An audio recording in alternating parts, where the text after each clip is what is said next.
নমস্কার বন্ধুরা, হাউসওয়াইফ মনিকা চ্যানেলে আপনাদের সবাইকে স্বাগত। আজকের রেসিপি বরবটির গুঁধোক। এটা খুবই সিম্পল একটা রেসিপি, আর এটা যে কেউ খুব সহজেই বানিয়ে নিতে পারে। আর এটা বানাতে কোনো রকম তেলের প্রয়োজন নেই, তেল ছাড়াই এই রেসিপিটা বানাতে হয়।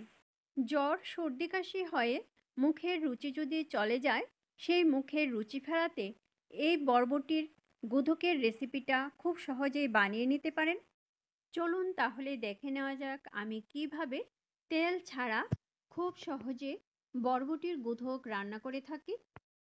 বরবটির গুঁধোক রান্না করার জন্য নিয়েছি বরবটিগুলি ছোট ছোট টুকরো করে কেটে খুব ভালো করে ধুয়ে পরিষ্কার করে নিয়েছি একটা মাঝারি সাইজের আলু কুচি করে কেটে খুব ভালো করে ধুয়ে নিয়েছি একটা বড় সাইজের পেঁয়াজ কুচি, রসুন আর 3টি কাঁচা লঙ্কা, আর লাগবে শীতল শুটকি, এটাকে আবার শুকনো মাছও বলা হয়।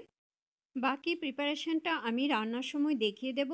এখন একে একে আমি সমস্ত উপকরণ কড়াইতে দিয়ে দেব। প্রথমে দিয়ে দিয়েছি বরবটি দেওয়ার পর দিয়ে দিলাম কেটে রাখা আলু, পেঁয়াজ কুচি, রসুন, 3টি চেরা কাঁচা লঙ্কা। আমি এখানে ঝালের পরিমাণটা একটু কম রাখবো, তাই 3টি দিয়েছি 2টো বড় সাইজের শীতল শুটকিগুলো আমি খুব ভালো করে ধুয়ে নিয়েছি। দিয়ে দিয়েছি স্বাদ অনুসারে লবণ, আর সামান্য একটু জল দিয়ে তারপর ঢাকা দিয়ে দিয়েছি। লো ফ্লেমে মিনিট 3 ঢেকে রাখার পর এখন ঢাকনা সরিয়ে আবার ভালো করে নেড়ে দেব। আমি রান্নাটা একদম লো ফ্লেমে করব, তাই জলের পরিমাণটা একটু কম দিয়েছি। আপনারা যদি লো টু মিডিয়াম ফ্লেমে করতে চান তাহলে জলের পরিমাণটা অবশ্যই একটু বাড়িয়ে দেবেন। সব কিছু খুব ভালো করে নেড়ে মিশিয়ে দেওয়ার পর আবার ঢাকা দিয়ে দিয়েছি, আর চুলার ফ্লেমটা লোতে করে দিয়েছি। লো ফ্লেমে আবারও 5 মিনিট ঢেকে রাখার পর এখন ঢাকনা সরিয়ে আবার ভালো করে নেড়ে দিতে হবে। আর এই পর্যায়ে চেক করে নিতে হবে কতটুকু সেদ্ধ হয়েছে। দেখুন আর একটু সেদ্ধ হবে, তাই আবার ঢাকা দিয়ে দিচ্ছি, আর চুলার ফ্লেমটা একদম লোতে করে দিচ্ছি। আবারও লো ফ্লেমে 5 মিনিট ঢেকে রাখার পর এখন ঢাকনা সরিয়ে আবার নেড়ে দেব। দেখুন জলটাও অনেক শুকিয়ে গেছে, আর সেদ্ধটাও একদম ঠিকঠাকভাবে হয়ে গেছে। এখন নেড়ে চেড়ে এটা আরেকটু শুকনো শুকনো ভাব করে নেব, আর খুন্তি দিয়ে এভাবে নেড়ে চেড়ে ভালো করে ভেঙে দেব, যেন সব কিছু ভালো করে মিশে যায়।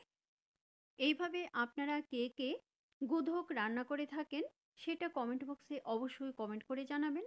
আর যদি কেউ এভাবে গুঁধোক রান্না না করে থাকেন তাহলে অন্তত একবার এই রেসিপিটা খেয়ে আপনাদের অনুভব কমেন্ট বক্সে অবশ্যই শেয়ার করবেন। তৈরি হয়ে গেল তেল ছাড়া সুস্বাদু বরবটির গুঁধোকের রেসিপি। এখন সব কিছু খুব ভালো করে নেড়ে মিশিয়ে দেওয়া হয়ে গেছে, এখন সার্ভ করব। রেসিপিটা ভালো লাগলে অবশ্যই লাইক করবেন, আর বন্ধুদের সঙ্গে বেশি করে শেয়ার করবেন। এইভাবে আপনারাও বাড়িতে ট্রাই করবেন, আশা করি আপনাদের কাছেও খুব ভালো লাগবে। আর আমাকে কমেন্ট করে জানাবেন কীরকম লাগলো। আমার চ্যানেলে নতুন দর্শক বন্ধু হয়ে থাকলে চ্যানেলটা সাবস্ক্রাইব করে আমার পাশে থাকবেন, আর বেল আইকনটা অবশ্যই প্রেস করে দেবেন, কেননা আমি চ্যানেলে নতুন কোনো রেসিপি দিলে রেসিপিটা আপনাদের কাছে খুব তাড়াতাড়ি পৌঁছে যাবে। আপনাদের যদি কোনো রেসিপি দেখার ইচ্ছে থাকে তাহলে কমেন্ট বক্সে অবশ্যই কমেন্ট করে জানাবেন, আমি সেই রেসিপিটা আপনাদের সঙ্গে শেয়ার করার চেষ্টা করব। আবার আসবো নতুন কোনো রেসিপি নিয়ে। ভালো থাকবেন, সুস্থ থাকবেন, ধন্যবাদ।